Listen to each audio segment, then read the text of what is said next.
Aujourd'hui, on parle de vaccination et de COVID, évidemment, avec la pharmacienne Samira Guenoun. Madame Guenoun a étudié la pharmacie à l'Université de Reims, Champagne-Ardenne en France, ainsi qu'à l'Université médicale d'État de Moscou en Russie, où elle a obtenu une maîtrise en sciences pharmaceutiques. Elle a été propriétaire d'une pharmacie communautaire à Casablanca, au Maroc, avant de décider de suivre sa famille et d'emménager à Vancouver, en Colombie-Britannique. Grâce à son dévouement envers ses patients, elle a été nommée 2 fois par son employeur, Shoppers Drug Mart, au titre de pharmacienne canadienne de l'année par l'Association des pharmaciens du Canada. Madame Guenoun, c'est à vous. Et bonjour Marie-Hélène et merci pour votre gentille introduction. Donc aujourd'hui, ma présentation c'est sur la vaccination pour en finir avec la pandémie. Cette présentation aujourd'hui n'a pas pour but de convaincre tout le monde à se faire vacciner, mais c'est juste à clarifier et partager les données scientifiques de certains vaccins qui sont mis en circulation et c'est à vous de faire le choix pour se faire vacciner. Donc, en début de cette pandémie, il y avait un professeur, le docteur Abdou Cherkaoui, qui est spécialiste des maladies infectieuses à Toronto. Il a dit une citation que j'ai pris la liberté de traduire. Il a dit qu'il y a des moments dans l'histoire où des choix s'imposent devant nous.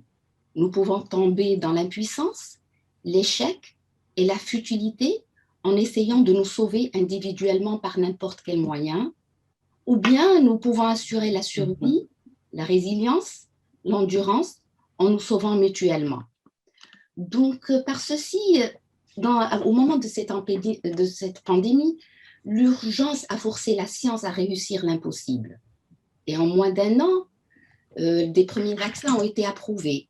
Des dizaines d'autres sont encore en développement à travers le monde. Ils misent sur différentes technologies, mais tous, ils ont un ennemi commun qui est le coronavirus. Donc, juste une petite introduction sur ce que l'on sait sur ce Covid-19, par ses manifestations. D'abord, il est asymptomatique chez la majorité des cas, ou des légers symptômes dans la majorité de 80%.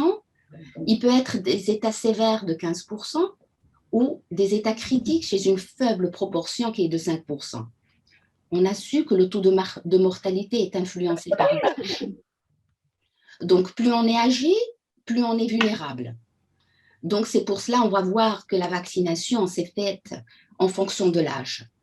Donc, les modes de transmission qu'on a connus depuis plus d'1 an, c'est de personne à personne, par gouttelette ou postillon, surtout en cas de difficultés respiratoires et de grande proximité, par contact, poignée des mains, surface, objet, ou malheureusement des mutations. Et ces mutations, c'est un phénomène normal chez les virus, on l'a toujours connu. C'est pour cela qu'on parle aujourd'hui de plus en plus de variants. Jusqu'à l'instant, on a connu 4 variants ou mutations connues pour l'instant. Donc, on parle de l'allemand, lui, c'est le plus répandu et sensible aux vaccins en circulation. On parle de l'anglais, qui est plus virulent, avec un risque de mortalité plus élevé et sensible. Donc, le vaccin britannique présente aussi des mutations qui pourraient réduire la capacité des anticorps générés par les vaccins et s'attacher aux spicules pour inactiver le virus. On parle du variant sud-africain qui est 50% plus contagieux, sévérité limitée et peu réactif à certains vaccins. Donc, et le brésilien, malheureusement, qui est le plus virulent, le plus contagieux des 4, et il est impliqué dans les cas de réinfection. Donc, les variants sud-africains et brésiliens ont des mutations additionnelles qui facilitent l'adhésion aux cellules humaines et nuisent au travail des anticorps. Donc, mais l'effet des variants sur les vaccins n'est pas absolu. Oui, il y a des réductions potentielles de l'efficacité, mais on ne passe pas à une efficacité de 100% à 0%. Donc, les vaccins procurent également des niveaux d'anticorps très élevés qui peuvent compenser une partie de la perte d'efficacité au niveau de spicules. Il existe sinon déjà des solutions pour cela. notamment avec les vaccins qui sont à ARN messager, qui peuvent assez rapidement être ajustés au niveau profil génétique des variants. Ou par une dose supplémentaire du vaccin pourrait donc suffire à rétablir l'immunité. Donc, bien sûr, bien sûr, les variants au Canada, on a connu aussi les variants au Canada. Il y a celui en Colombie-Britannique, on a pratiquement 1040 cas de variants britanniques. On a eu 40 cas de variants sud-africains. On a eu 51 cas de variants brésiliens. Donc, cela ne nous inquiète pas plus. Donc, on sait qu'on va pouvoir ajuster le vaccin selon ces variants.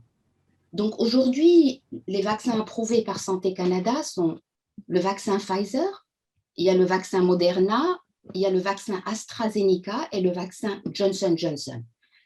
Peu importe leur fonctionnement, l'objectif de tous ces vaccins est le même. C'est préparer le système immunitaire à se défendre contre le coronavirus sans y être directement exposé. Donc, tous ont le but de former des anticorps qui empêchent les spicules du coronavirus de se fixer aux cellules et peuvent ainsi prévenir l'infection. L'impact de ces variants, donc on a eu la course contre la montre pour le développement des vaccins qui a connu ses premiers succès en fin 2020, au même moment où l'émergence des variants suscitait de l'inquiétude. En se répliquant dans les cellules humaines, le coronavirus acquiert des mutations, des erreurs de production aléatoires qui modifient son code génétique. Donc la majorité de ces vaccins, de ces mutations sont sans importance. Certains vont rendre même le virus inefficace, voire le tuer, mais il réussit parfois à virer profit de sa transformation. Donc, je veux dire que on n'a pas à s'inquiéter trop de ces différents variants. Parce que de toute façon, on est marié à ce virus-là. Il va rester dans la population humaine encore un bon bout de temps. Peut-être on aura tous besoin de se faire vacciner avec différents vaccins une fois de temps en temps. Une approche avec laquelle nous sommes déjà familiers, comme le vaccin contre l'influenza, contre la grippe, par exemple, est ajusté chaque année en prévision de la souche dominante. Donc, mais bien sûr, ce qui inquiète la population aujourd'hui et que je le ressens dans mon quotidien, dans mon exercice de tous les jours, les gens se disent « mais ce vaccin a été quand même développé très rapidement, donc on n'est pas sûr ». Mais c'est pour cela, aujourd'hui, je vous donne un aperçu du processus du développement et d'approbation de vaccins au Canada. D'abord, les vaccins potentiels sont développés par des scientifiques. Avant de commencer les tests chez les humains, les scientifiques effectuent des études en laboratoire et sur les animaux pour examiner l'innocuité.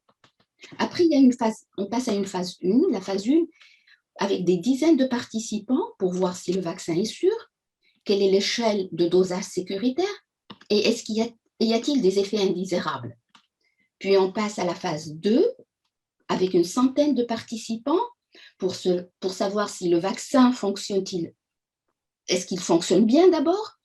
Est-il sûr pour un grand nombre de personnes? Est la dose la plus sûre et la plus efficace? En phase 3, on passe par des milliers de participants pour savoir le vaccin prévient-il la maladie? Quels sont les effets secondaires du vaccin? Après, le fabricant soumet une demande à Santé Canada pour examen. Donc, il y a une équipe experte de Santé Canada qui procède à un examen approfondi et indépendant de toutes les données relatives au vaccin. Donc, le vaccin est mis à la disposition des Canadiens que si il est sûr, s'il répond aux normes de fabrication et si ses avantages l'emportent sur ses risques. Après, le gouvernement coordonne l'achat et la logistique et la distribution des vaccins dans tout le Canada. Puis, après, tous les Canadiens ont accès au vaccin. Donc, le vaccin est surveillé et examiné et continue pour confirmer qu'il est sûr et qu'il a des avantages, plus d'avantages que de risques. Bien sûr, pour le vaccin de la COVID-19, Santé Canada a utilisé un processus accéléré qui a permis aux fabricants de soumettre leurs données au fur et à mesure qu'elles deviennent disponibles et aux experts de Santé Canada de commencer le processus d'examen dès que possible. Donc, les vaccins seront seulement autorisés lorsque nous aurons toutes les épreuves nécessaires. Aujourd'hui, si on voit l'état de vaccination au Canada, on n'est qu'à 6,93% de la population vaccinée par une seule dose, dont 6,3% en Colombie-Britannique, ce qui n'est pas beaucoup. Comparé à la population mondiale, si on voit Israël a vacciné à peu près plus de 50% de sa population.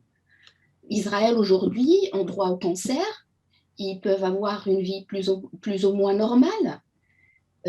Malheureusement, le Canada, d'après ce graphique, on se trouve loin, on est bien classé après pas mal de pays européens. Donc, c'est pour cela qu'on a créé, quand même, on a tardé sur une campagne de vaccination. Les campagnes de vaccination n'étaient pas fédérales, étaient provinciales, donc chaque province a fait une campagne de vaccination. Donc, en Colombie-Britannique, notre campagne de vaccination se déroule en 4 phases. On a commencé par la phase 1, déjà en décembre 2020, par inoculer la population à risque élevé. Aujourd'hui, on est à la phase 2, qui a pris place en février jusqu'en avril. Et donc, il y a eu une mise en place de cliniques de vaccination dans 172 communautés à travers la province. Il y a eu une mise en place de cliniques mobiles pour les personnes à mobilité réduite et dans les zones rurales et reculées. Ils ont eu recours aux professionnels de la santé communautaire pour administrer le vaccin. Donc, là, on va parler, parce que quand le vaccin a été mis en circulation, on a dit que chaque vaccin en circulation permet de prévenir l'hospitalisation et la mortalité. Ça, c'est le but. Peu importe le pourcentage, tous les vaccins qui sont mis en circulation, ils vont prévenir l'hospitalisation et la mortalité. En premier, on a parlé de Pfizer, qui était parmi les premiers des vaccins, et qu'il y avait 2 doses deux doses à être administrées avec un intervalle de 21 jours, idéalement, mais qui pourrait atteindre jusqu'à 4 mois. Donc, on a dit qu'il était à 95% d'efficacité dans l'ensemble et 72% d'efficacité après une dose de après une première dose et 85% après une deuxième dose. On parle du Moderna aussi qui est fait en 2 doses. La deuxième à 28 jours d'intervalle idéalement, mais qui peut aller jusqu'à 4 mois. Et je vais revenir à ce 4 mois et vous expliquer pourquoi on a décidé 4 mois. Et le Moderna est à 94,1% d'efficacité dans l'ensemble. On parle du vaccin de l'AstraZeneca qui est aussi sur 2 doses. La deuxième dose a un intervalle de 28 à 84 jours d'intervalle idéalement, qui peut aller jusqu'à 4 mois. Il y a 59% d'efficacité dans l'ensemble, 95% d'efficacité après une première dose pour prévenir les hospitalisations et les décès. Et le Johnson & Johnson, lui, qui est à une seule dose, avec 66% d'efficacité dans l'ensemble. Pourquoi la Colombie-Britannique a reporté la deuxième dose en disant qu'on peut avoir la deuxième dose 4 mois? Parce que des études ont montré que la première dose offrait une protection plus étendue et qui pourrait durer plusieurs mois. C'est pour cette raison que la Colombie-Britannique a rajouté l'intervalle, a rallongé l'intervalle entre la première et la deuxième dose de Pfizer, Moderna et AstraZeneca jusqu'à 4 mois, disons 16 semaines, ce qui permet un rythme de vaccination plus élevé et une plus grande proportion de la population qui sera protégée plus rapidement. La deuxième dose sera administrée lorsque toute la population aura reçu la première dose. Donc, comme on a dit, les vaccins procurent également des niveaux d'anticorps très élevés et ces anticorps empêchent les spicules du coronavirus à se fixer aux cellules et peuvent ainsi prévenir cette infection. Donc, bien sûr, tout le monde parle, oui, des effets secondaires du vaccin, du Covid-19. Je vais vous dire, ces effets secondaires ne sont autres que les effets secondaires de tout autre vaccin. Donc, dont est la douleur, la rougeur, le gonflement à l'endroit où le vaccin a été administré. On peut parler de fatigue, de maux de tête, de fièvre, frissons, douleurs musculaires, nausées ou vomissements, mais qui sont éphémères, c'est passagère à 1 à 2 journées maximum. On a eu les résultats de plusieurs personnes qui ont été vaccinées et qui n'ont même pas eu ces effets secondaires. Donc, bien sûr qu'après la vaccination, les efforts doivent continuer. Donc, la distanciation physique, le port de masque, le lavage des mains doivent donc encore être maintenus. Le déploiement du vaccin est une priorité, mais c'est important de se souvenir que les gestes de tous les jours continuent à nous protéger. Donc, parce que peu importe son variant, le coronavirus se transmet de la même façon. Donc, en conclusion, là, je vais parler de quel est le futur pour le vaccin contre le Covid-19. Donc, le vaccin permet de prévenir des maladies très graves, les hospitalisations et la mortalité. Cependant, aucun vaccin jusqu'à nos jours n'est efficace à 100%. Nous serons probablement amenés à vivre avec ce virus, même si on atteint l'immunité collective. Une fois que l'immunité collective est atteinte, combien de temps va-t-elle durer? Aurons-nous besoin des vaccins de rappel annuels ou bien des rappels adaptés aux variants? Ce virus deviendra-t-il la 5e grippe coronavirus la plus répandue? Malheureusement, aujourd'hui, les scientifiques ne peuvent pas répondre à ces questions. Donc, c'est pour cela l'éradication du virus n'est pas possible par les humains, car les humains ne sont pas les seuls porteurs. Mais le vaccin nous permettra de nous rapprocher de la fin de la pandémie et de retourner un semblant de normalité. Donc, juste pour vous donner mes références, je n'ai pas mis la mise à jour d'aujourd'hui, donc parce que mes diapos ont été faites il y a 2 ou 3 jours, mais on pourrait trouver donc Santé Canada en français, il y a des ressources et des données, il y a des mises à jour régulières, donc j'ai mis le site web. Donc merci beaucoup et je suis prête à répondre à vos questions. Merci beaucoup, Madame Guenoun. Si vous voulez arrêter le partage de votre... Oui, Gary, n'oublie pas de mettre ton micro. Si c'est efficace pour combien de temps? 2 mois, 3 mois, 4 mois, 1 an, 2 ans, pour combien de temps? Oui.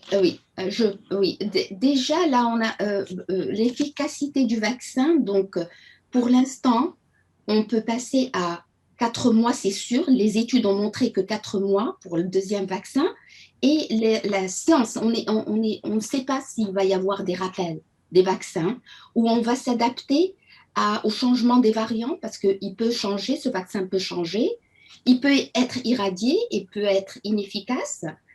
Et il peut être tué du jour au lendemain, comme il peut réapparaître avec d'autres formes de mutation.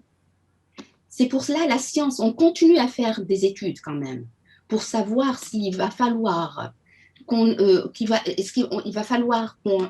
2e vaccin. C'est comme le vaccin de la grippe. Le vaccin de la grippe, il est annuel, il est ajusté tous les ans en fonction de la souche dominante. Okay. Et quels sont les effets à long terme? Les effets, c'est pour cela. Donc, c'est comme tout médicament qui est mis en marché, je vais vous le dire. Aujourd'hui, même avec le Tylenol, qui est l'acétaminophène, il est mis en marché, il a été mis pendant des années. Mais le post-marketing continue. On est toujours à la recherche de voir s'il va y avoir des effets secondaires long terme.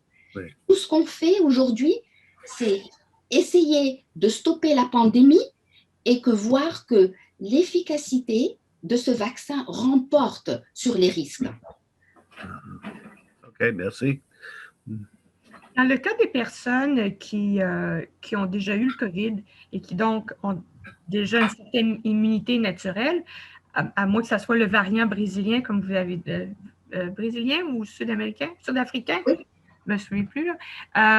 Donc, les gens qui ont déjà cette immunité, est-ce que ça vaut la peine quand même qu'ils aient le vaccin puisqu'ils ont déjà une certaine immunité? Oui, donc là, ça a été, c'est pour cela ils ont déjà une immunité, c'est vrai, mais le vaccin procure plus d'anticorps qu'autre chose. Donc, ils l'ont eu, ils ont cette immunité, comme on voit, la majorité du Covid est asymptomatique. Peut-être qu'on l'a tous eu et on ne s'est même pas rendu compte qu'on l'a eu, hein.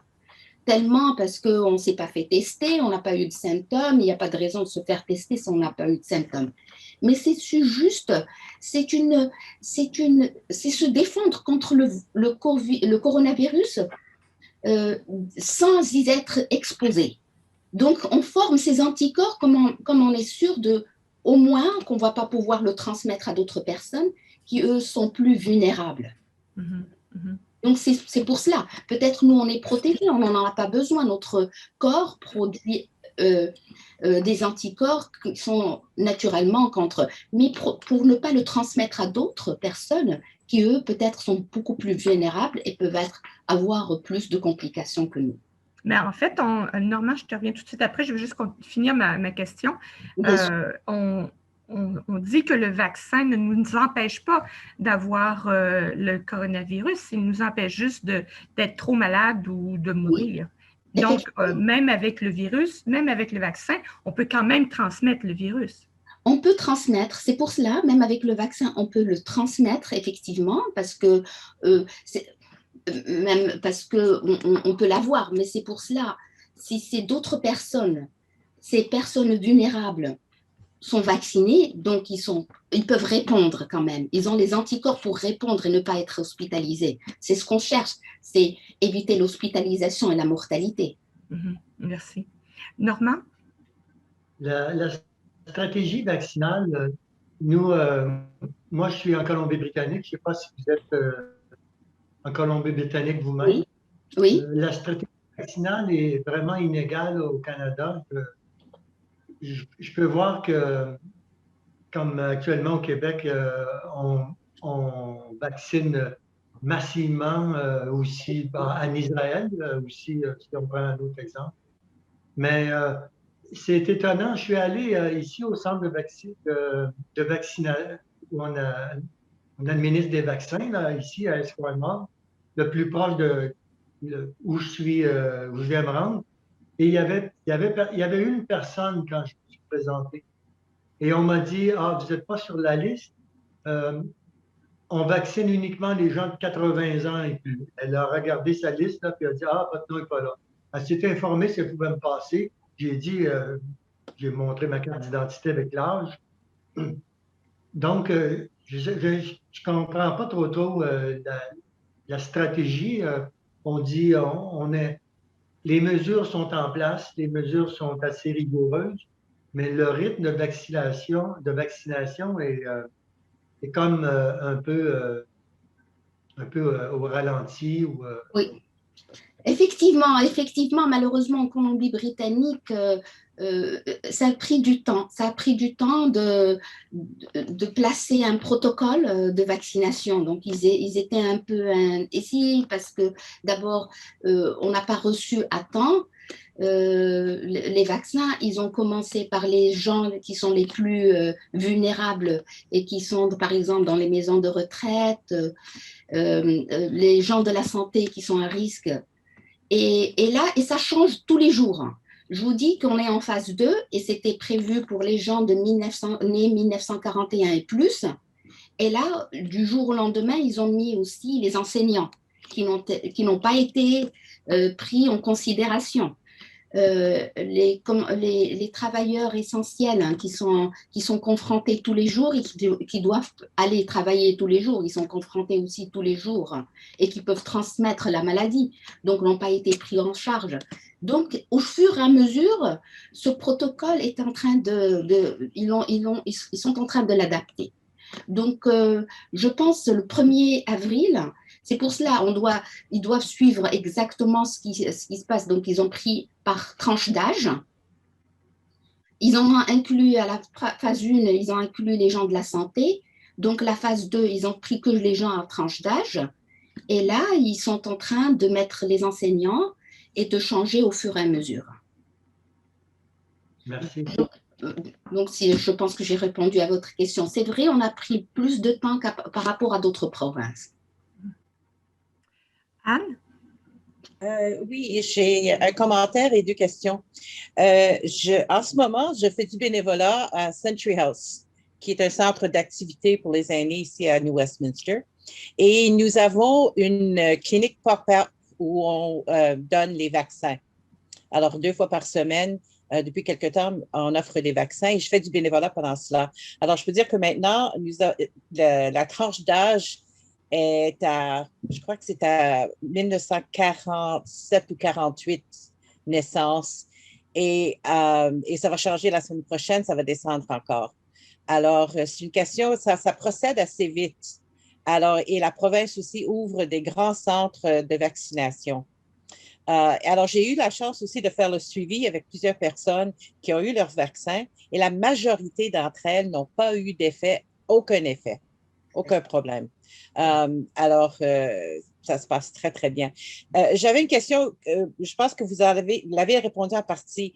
En faisant du bénévolat à Century House, une autre journée, nous avons des gens qui ont eu le vaccin, qui rentrent et qui ne veulent pas porter leur masque et qui nous disent « mais j'ai eu le vaccin ». Oui. Alors, nous, notre position, c'est que vous devez porter votre masque. Mais que serait une réponse ou une explication qu'on pourrait leur donner qui répondrait à leur conviction, peut-être, qu'ils n'ont plus besoin de porter le masque? D'accord. Donc, dans ce cas, c'est pour cela que je reviens à cela en disant qu'on parle tous les jours de variants. Donc, et on ne sait pas que ce vaccin va pouvoir protéger tous les variants. Donc, ils peuvent, même si les gens qui sont inoculés peuvent être réinfectés. Et là, on parle du brésilien. Donc, c'est pour cela qu'on dit le plus, les gens, même s'ils ont eu leur vaccin, ils peuvent être réinfectés. Donc, c'est pour cela la transmission de ce virus se transmet de la même façon. Donc, on peut attraper un variant, on ne le sait pas, on peut le transmettre, mais le seul moyen de se protéger aujourd'hui, pour quelques mois, pour quelques années, on ne sait pas encore, jusqu'à ce qu'on... Parce que, comme j'ai dit, on ne peut pas irradier carrément le virus. Il est là et on fait avec tous les jours. Et on voit son développement. Et ma deuxième question touche sur la question de délai entre le premier et deuxième. Alors, les médias font beaucoup avec cette affaire que la Colombie-Britannique et maintenant le Canada a reporté le deuxième à 4 mois. Oui. Et beaucoup d'aînés, je peux vous dire, s'inquiètent là-dessus, et en particulier à cause des variants. Oui, mais il y a déjà une protection. Donc, il y a déjà une protection. Ils ont fait une étude, ils ont vu que 4 mois, il y avait déjà, les gens sont assez protégés contre le virus. Et là, donc, c'est pour cela qu'ils se disent, il est préférable, puisqu'ils sont déjà protégés pour le virus, donc il est préférable d'inoculer, de vacciner toute la population par un seul vaccin. Donc, on le transmet moins. Et comme ça, et commencer le deuxième vaccin quand tout le monde est vacciné par une première. Et on peut ajouter aussi que normalement, avec la grippe et d'autres virus, quand il fait beau, quand il fait plus chaud, on est moins apte à attraper. Est-ce que c'est juste? Oui, on ne sait pas, c'est ça. On est nouveau devant ce virus, on ne sait pas comment il évolue. malheureusement, c'est pour cela, tous les jours, on essaye de faire avec, et la science continue. Les scientifiques sont là en train de vérifier avec les variants. Comme on a dit, la machine est déjà faite. Ce variant, c'est juste un changement de code. Donc, on peut l'ajuster. Peut-être il va y avoir des boosters aussi. Hein. Peut-être il va y avoir d'autres vaccins. C'est exactement comme celui de la grippe, le vaccin de l'influenza. On va pouvoir ajuster en fonction de ce qui se présente devant nous. OK, bonjour. Bonjour. Bonjour. Oui. Merci pour cette conférence. Ma question, c'est des personnes qui ont des allergies alimentaires ou genre la grippe printanière, pas la grippe, mais les allergies printanières comme j'ai en ce moment. Est-ce qu'il y a des inconvénients? Parce que moi, je dois me faire vacciner mardi prochain. Non. Non, donc ça ne pourrait pas affecter votre rendez-vous de vaccination, donc il pourrait être maintenu. Donc il n'y a pas de problème avec sauf si quelqu'un a déjà une grippe. Tout ce qu'on demande, c'est que si quelqu'un se fait vacciner par un autre vaccin, qu'il attend 14 jours pour se faire vacciner par le Covid. Par exemple, si quelqu'un décide d'avoir le vaccin de la pneumonie ou le vaccin du Zona, ou d'attendre 14 jours, parce que normalement, le vaccin commence à fabriquer ses anticorps pour une durée de 14 jours. Mais autrement, donc, il n'y a pas de problème, ni quelqu'un qui est en train de prendre ses médicaments, est-ce que je pourrais arrêter mes médicaments avant mon vaccin? Donc, non, du tout. Donc, vous continuez, même si vous prenez quelque chose contre votre allergie, il n'y a pas de raison que cela vous affecte pour l'arrêt de votre inoculation. Oui, j'avais une autre question qui suit un petit peu ce que Mme Bertrand a demandé. Pour les gens qui ont des questions, des problèmes auto-immunitaires qui ne peuvent pas prendre certains vaccins, ça ne s'applique pas au vaccin pour la COVID? Non, ça ne s'applique pas parce que il est atténué, c'est pas un virus qu'on a répliqué. Donc c'est juste une ARN messagère, ce sont des codes. Donc, ça n'affecte pas. Donc, il est fait pour même les gens qui ont un problème de système immunitaire affaibli. Dans les jours suivants de la vaccination, est-ce qu'il est recommandé de boire de l'eau, de prendre des aliments particuliers ou... Non, du tout. Hein. La vie continue exactement. C'est comme a dit Madame la douceur Anne, qui a parlé qu'il y avait pas mal de gens qui ont été vaccinés et qui n'ont même pas eu d'effet secondaire. Hein. Ils n'ont même pas eu aucun effet secondaire. Donc, nous, on parle d'effets secondaires comme la fièvre ou que ça fait mal, mais il n'y a pas de problème. Vous pouvez boire la quantité d'eau que vous avez l'habitude de boire sans problème. Juste en cas de douleur, on suggère un peu le Tylenol, l'acétaminophène. Il y a des gens même qui ont peur et qui l'ont pris avant d'aller se vacciner et ça marche toujours, donc sans problème. Merci beaucoup. Je vous en prie. Est-ce que ces vaccins-là sont développés, parce que c'est une vieille connaissance quand j'étais plus jeune, donc ça fait que c'est même plus d'actualité, mais on développé les vaccins dans des œufs. Est-ce que les gens qui ont des allergies aux œufs ou une intolérance aux œufs vont avoir des réactions plus fortes ou est-ce qu'on considère qu'ils ne devraient pas se faire vacciner? Non, donc ceux-là ne sont pas à la base d'œufs, donc il n'y a pas d'origine alimentaire introduite là-dedans. C'est juste, c'est une ARN, c'est codé, c'est une ARN messager. Même les adénovirus, les autres, que ce soit l'AstraZeneca ou le Johnson & Johnson, qui est l'adénovirus, n'ont pas de réaction au niveau d'allergie pour les œufs. Oui, on connaît les gens qui ont des allergies anaphylactiques. Et ça, on peut pas savoir malheureusement, mais on est là pour les sauver. Donc, automatiquement, il y a de l'épinéphrine au niveau de la vaccination. Il y a des gens qui sont spécialisés. Si quelqu'un a une allergie anaphylactique, tout de suite est traité sur place. C'est pour cela qu'on demande à tout le monde de rester une quinzaine de minutes pour être sûr qu'il n'y a pas d'allergie anaphylactique au vaccin. Merci. Je vous en prie. Oui, Gary? Pour ceux qui ont de l'asthme, est-ce qu'on le suggère quand même? C'est pas de problème, quoi. Oui, sans problème, parce que sans problème, surtout les gens qui ont de l'asthme, c'est une comorbidité. On sait que le vaccin provoque des problèmes respiratoires, Ouais. de pneumonie. Donc, on suggère plutôt à ces gens, même malheureusement, on aurait pu aussi dire que les gens qui sont asthmatiques, diabétiques, qui ont des problèmes de maladies chroniques doivent être parmi les premiers à se faire vacciner.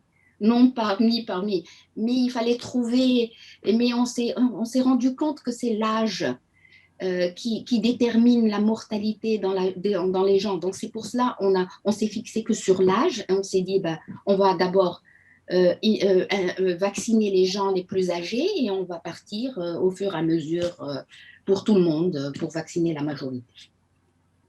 Merci. Est-ce qu'on va vacciner en pharmacie ici en Colombie-Britannique? Oui, là, ça dépend des logistiques de chaque pharmacie. Donc, on n'a pas eu droit pour vacciner avec le Pfizer et le Moderna parce qu'ils doivent être mis à une température adéquate.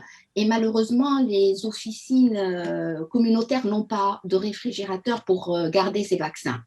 Donc, bientôt, il va y avoir l'AstraZeneca et le Johnson & Johnson qui pourraient être vaccinés au niveau des pharmacies communautaires. J'espère pour peut-être la deuxième dose. Mais jusqu'à présent, donc, on a des campagnes de vaccination de partout. On a des cliniques qui se déplacent. On a comme ils appellent le drive-thru, les gens. Donc, on est quand même bien équipé au niveau des cliniques communautaires pour la vaccination. Ça veut dire que les vaccins qui sont disponibles dans certaines régions du Canada ne sont pas tous les mêmes parce que dans les pharmacies, je suis sûr qu'ils n'ont pas l'équipement adéquat pour conserver le Pfizer qui a des températures Exact. élevées. Exact. Donc, les vaccins qui sont disponibles dans les pharmacies, pas en Colombie-Britannique en tout cas, mais peut-être dans d'autres provinces, seront que l'AstraZeneca et le Johnson & Johnson. Margot? Alors, on ne pourra pas choisir le vaccin qu'on veut, malheureusement. Oui, mais on ne peut pas faire du shopping du vaccin. Moi, je pense que le meilleur vaccin, ce que j'avais dit, peu importe le fonctionnement du vaccin, où est-ce qu'il a été fait, les vaccins, ils sont tous les mêmes. Ils préparent tous le corps humain ils préparent le système immunitaire pour se défendre contre le coronavirus. Moi, je ne fais même plus attention au pourcentage. Celui-là est à 87%, celui-là à 64%, ça ne veut rien dire. Comme tous les vaccins, ils permettent de prévenir l'hospitalisation et la mortalité. Et c'est ce qui importe le plus. Si ça ne veut rien dire, pourquoi qu'on nous en informe d'abord? Oui, malheureusement, c'est ce que je me disais bien, parce que moi, c'est mon quotidien de tous les jours. Les gens viennent me dire, pour me dire pourquoi lui, il est à 63%. Je ne veux pas. Moi, je voudrais que le Pfizer qui est à 93%. Mais je veux vous dire, le meilleur vaccin, c'est celui qui nous est offert. Tout simplement, si on arrive à avoir un vaccin, c'est très bien. Je pense que le meilleur vaccin, c'est celui qui nous est offert. Et les gens qui refusent le vaccin, qu'est-ce qui va arriver? Moi, je vois pas. Il pourrait qu'il y aura des gens qui vont refuser le vaccin. C'est un choix personnel. Il faut respecter le choix de tout le monde. Je ne sais pas d'ici là, est-ce que pour voyager, il va nous falloir un carnet de vaccin obligatoire pour pouvoir se déplacer? Est-ce que ça va compromettre notre façon de vivre? Je n'ai aucune idée quelles sont les tombées. Pour voyager, c'est quand qu'on va pouvoir voyager? Alors, disons, si on a la corona pour 3 ans, personne ne sait combien ça va durer. Est-ce que ça veut dire qu'à la fin de la corona qu'on ouvre, qu'on peut voyager, les personnes qui ont dit « je ne vais pas me faire vacciner » pourront se faire vacciner? Est-ce qu'on sait ça? Non, malheureusement, on ne le sait pas. C'est ça. Il y a plusieurs choses qui sont inconnues. J'aimerais bien pouvoir répondre à toutes vos questions et que des scientifiques puissent répondre à toutes nos questions aussi, parce que j'en ai encore plusieurs. Mais on ne sait pas le déroulement. On ne sait pas si, d'abord, oui, moi je dis aujourd'hui, si je me fais vacciner et que ça pourrait me donner un peu la liberté de vivre et de retourner à ma vie, la vie normale qu'on avait auparavant, j'aimerais bien me faire vacciner. Il n'y a rien qui nous garantit que ces vaccins-là nous donneront pas nous apporteront pas quelque chose qui va nuire à notre santé plus tard. C'est comme tout médicament, malheureusement. On prend un médicament, il ne s'agit pas que du vaccin.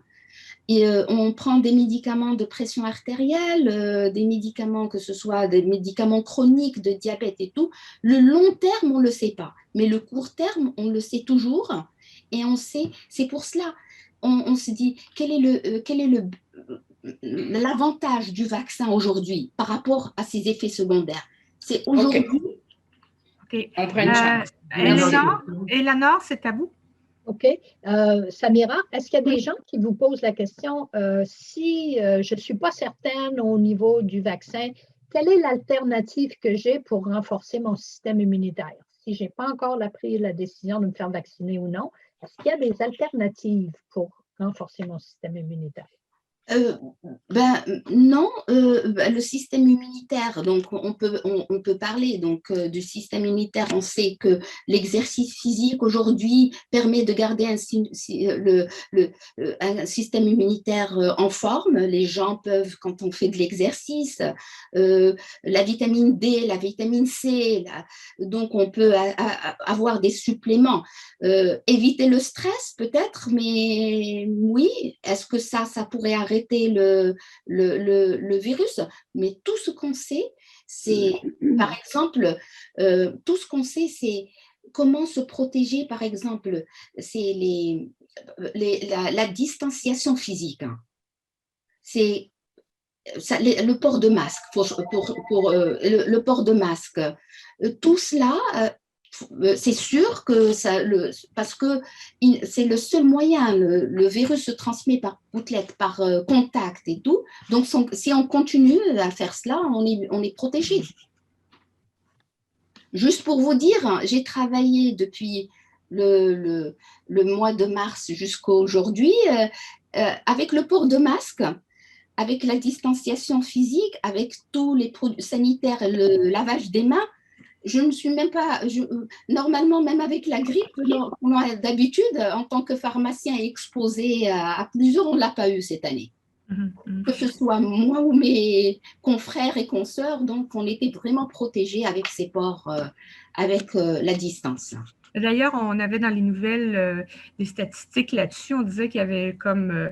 D'habitude, il y a 40% des gens qui ont la grippe. Là, il y a juste eu 6% de la grippe. Oui, cette année, c'était même, il n'y a pas une année, puisqu'on est exposé quand même en tant que professionnel de la santé à toutes ces maladies. Mais on ne l'a pas eu parce qu'on a été protégé par nos gestes de tous les jours quotidiens qu'on a pris depuis le Covid.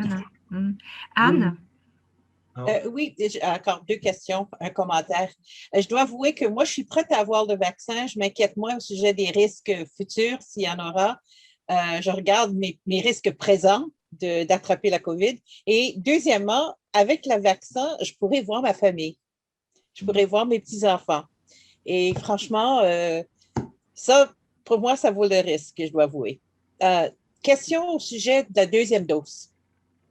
J'ai lu récemment qu'ils sont en train d'avoir de l'expérimentation au sujet d'essayer de combiner. Par exemple, ils donnent une dose en première dose, puis ils donnent un autre vaccin pour la deuxième dose. Alors, moi, ma question allait avoir, est-ce que vous êtes au courant de ce qui se passe là-dessus? Et qu'est-ce qui arrive si les gens ne veulent pas la deuxième dose ou si la deuxième dose va être donnée à un autre endroit où ils ont eu le premier et ils ne veulent pas se rendre là où il leur est impossible de se rendre au lieu du vaccin? Donc, jusqu'à présent, d'après les dernières nouvelles, donc les gens qui ont été vaccinés par Pfizer, la deuxième dose sera Pfizer. Les gens qui ont été vaccinés par AstraZeneca, donc la deuxième dose sera AstraZeneca. Donc, il ne va pas y avoir de changement de vaccin. Jusqu'à présent, donc, ils vont garder le même parce qu'on ne sait pas si le changement va pouvoir faire… donc, ils préfèrent garder le même vaccin. Donc, 4 mois, ils vont être vaccinés par la même dose.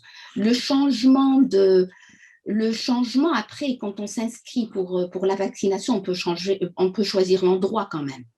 Selon là où on se retrouve, si par exemple on change d'endroit, on peut choisir effectivement en fonction de là où on se trouve. On n'est pas obligé d'aller au même endroit. Je pense que plusieurs personnes voudraient aller au même endroit, mais ça se peut qu'on n'offre pas la deuxième dose au même endroit, c'est ce que je voulais dire. Mais l'autre question a trait au masque. Je ne sais pas si vous êtes connaissant de cela, mais les masques, ce qu'on nous dit au sujet de quel masque porter ou combien de masques porter change constamment. Mais où en sommes-nous en ce moment au niveau des masques, le savez-vous? Oui, je vois. Donc, c'est vrai, il y a eu beaucoup de marketing au niveau des masques aussi. Le N95, le N84, le K94, les masques ordinaires. Hein. Mais je vous dire, les masques qui permettent de protéger, la protection, de passer des gouttelettes à d'autres personnes en parlant, pourraient être effectifs. Parce que c'est ces gouttelettes, ces petits boutons qui permettent de transmettre la maladie.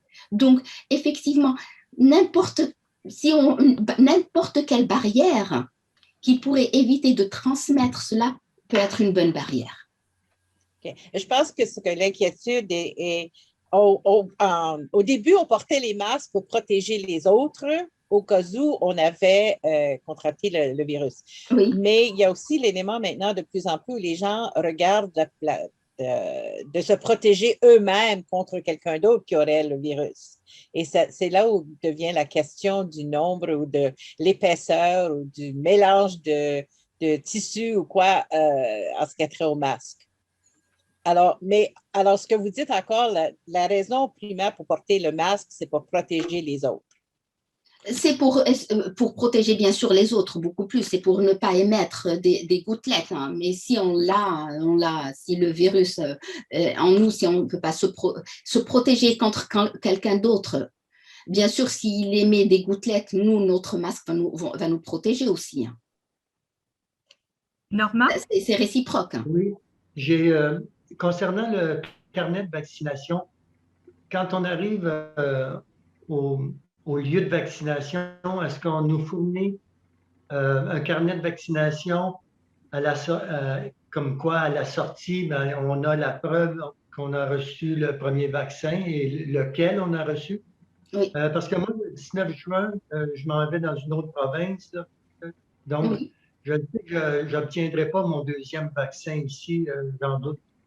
On peut se faire… Oui, je vois. Déjà, quand on prend un rendez-vous pour le vaccin, pour la vaccination, on vous dit lequel vous allez avoir.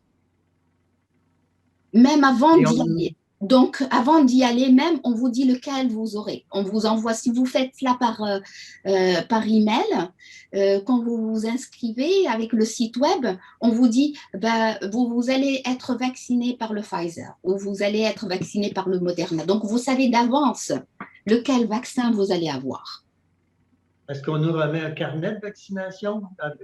Ils vont pas, ça dépend des sites. Je connais pas comment les sites. Hein. Je pense Madame Anne Ladouceur pourrait répondre à cette question parce que elle a déjà assisté. Donc peut-être je lui donnerai la parole.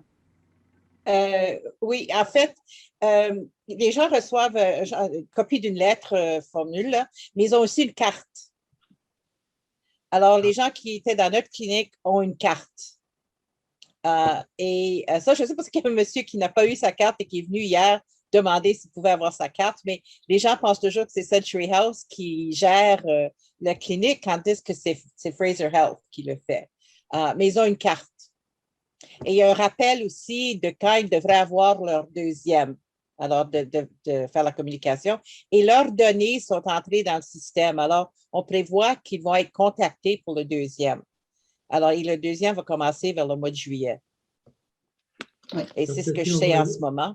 Et les choses peuvent changer. Alors, ils peuvent changer. Il y avait quelque chose hier, mais ça pourrait être différent aujourd'hui. Hein? Question voyage, dans un aéroport, si on nous demande avez-vous été vacciné, au moins on peut avoir une preuve, mais j'ai été vacciné quand même le premier. Oui. Oui. Et on devrait l'avoir. Je voulais juste dire qu'au sujet des masques, je ne sais pas si j'ai fait des recherches dernièrement pour savoir où est-ce qu'on pouvait se procurer les fameux N95, parce que c'est dans les nouvelles. Et puis, il y a maintenant une compagnie à Burnaby qui les produit, où on peut les acheter directement de là. Mais ce n'est pas donné. Hein? Si vous voulez vous acheter un masque N95, c'est 120 $ pour 30 masques. Alors, il y a aussi les NK95 là, qui sont un petit peu moins chers. Mais bon. Un peu moins chers, mais si on veut la Cadillac des masques pour se protéger. Là. Madame Bertrand. Bon, oui. Finalement, OK. Un commentaire. Moi, je ne sais pas quel vaccin je vais recevoir. Quand j'ai téléphoné pour réserver une date, on ne m'a pas donné quelle sorte de vaccin que je recevrais. Alors, voilà. Donc, et vous l'avez fait par email ou par téléphone? Par téléphone. Vous pouvez retéléphoner au même numéro et demander est-ce que je pourrais savoir quel vaccin. C'est pour quand votre rendez-vous? Mardi. Mardi, donc vous aurez le Pfizer, pratiquement. Aujourd'hui, okay. Donc c'est le Pfizer aujourd'hui. Jusqu'à date d'aujourd'hui, on est encore en train d'inoculer le Pfizer. OK, merci. Alors, on arrive, oui. Marie-Hélène, j'allais ajouter, écoute, le vaccin qu'on reçoit à Century House, c'est Moderna. Et les gens qui sont venus ne savaient pas lequel c'était. Alors, la plupart des gens n'ont pas été informés de quel vaccin ils allaient recevoir, mais nous, ici, on reçoit Moderna. Alors, je ne sais pas si ça va changer la semaine prochaine, mais c'était Moderna jusqu'à maintenant. Ouais. Alors, on a la clinique aujourd'hui, j'y serai cet après-midi, mais d'après ce que je sache, c'est encore Moderna. Alors, je pense qu'on a les deux, Pfizer et Moderna dans la province, mais je ne suis pas certaine. Mais c'est parce que j'ai l'impression que quand les gens, nous, on inscrit notre belle-mère en ligne et quand elle a reçu la confirmation, on lui a dit en ligne qu'est-ce qu'elle allait recevoir. Donc, j'ai l'impression qu'en ligne ou au téléphone, le système est peut-être un peu différent. C'est ça. Et la plupart des aînés, je trouve, nos gens en tout cas, le font par téléphone. Parce qu'ils se plaignent tous du nombre de fois qu'ils ont eu à essayer de rejoindre. Mais on essaye. Il faut aussi les diriger vers les pharmacies parce qu'on peut offrir ce service. C'est un service que les pharmaciens peuvent faire parce qu'on sait qu'ils n'ont pas accès à l'Internet. Donc, ils peuvent venir au niveau des pharmacies. On peut les inscrire et leur donner la confirmation de leur inscription. Ah, ça, je ne savais pas. Alors, et je vais informer la personne parce que nous avons beaucoup de gens qui viennent au centre pour essayer d'avoir rendez-vous pour le vaccin. Alors, ils ne savent pas que, parce qu'on offre le site, ils ne savent pas que ce n'est pas nous qui gérons. Oui, non, c'est surtout Healthriser, mais c'est un service qui peut être offert aussi par les pharmaciens. Donc, ils peuvent aller dans une pharmacie, leur dire que moi, je n'arrive pas à les contacter par téléphone, j'ai besoin de le faire. Si vous pouvez me prendre un rendez-vous, voilà mes disponibilités. Et le pharmacien est prêt pour aider les gens à les inscrire. Ah, excellent, excellent. On laissera savoir nos gens. Merci beaucoup. Je vous en prie. Alors, merci beaucoup tout le monde d'avoir été là. Merci surtout à Mme Guénoun de nous avoir donné toutes ces informations. Merci de m'avoir accordé. Oui, j'espère qu'on est tous un peu plus, je suis sûre qu'on est tous un peu plus allumés sur ce qui se passe. Alors, à la prochaine tout le monde. Merci d'avoir participé, Mme Guénoun. Au revoir. Merci. Au revoir. Au revoir. Merci. Merci, au revoir.